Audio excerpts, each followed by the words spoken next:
안녕하세요. 네이버 지식인 상담의사 손홍석입니다. 코골이는 사실은 우리가 주위에서 아주 흔하게 볼 수 있는 그런 증상인데요. 코를 고는 원인은 무엇보다도 우리 기도를 이루고 있는 조직들의 구조적인 문제로 인해서 발생한다고 할 수 있습니다.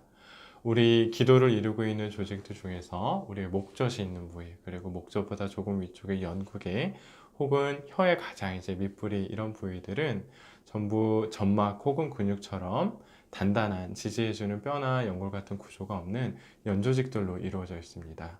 그러다 보니 우리 뇌가 수면 상태로 진입하게 되면 이런 조직들에는 힘이 풀리게 되고, 그리고 그 자체 자기들의 무게 때문에 아래로 중력에 의해서 축 처지는 그런 현상이 벌어집니다.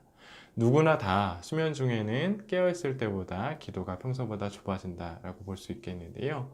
다른 사람들에 비해서 훨씬 더 많이 현저하게 이런 기도가 좁아지게 되는 분들에게서 코골이가 나타나게 됩니다. 다른 분들에 비해서 혀가 굉장히 크다거나 편도가 크다거나 목젖 그 주위의 조직들이 아주 협소해지는 경우라고 볼 수 있겠죠. 코골이 자체는 흔하다고 볼 수 있고 그 자체로는 병이라고 볼 수 없지만, 코골이가 있으신 분들이 꼭 주의가 필요한 부분은 코골이하고 대부분의 경우에 동반되는 수면 무호흡이라는 수면 질환 때문입니다. 거의 붙을 듯이 좁아져 있는 이 기도가 숨을 들이마시면서 이 말랑말랑한 연조직들이 밀착돼서 붙게 되면은 기도 자체가 폐쇄되어서 아예 숨을 못 쉬는 그런 증상이 발생하게 됩니다.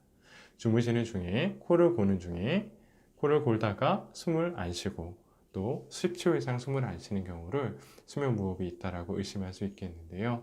코골이가 심하고 또 옆에서 지켜보거나 혹은 본인이 느끼시기에 코골이뿐만 아니라 이런 수면 무호흡이 있다고 느끼시는 경우에는 반드시 수면 클리닉을 방문하셔서 정확한 진단 검사를 받고 코골이뿐만 아니라 수면 무호흡에 대한 평가가 필요하다고 볼 수 있겠습니다.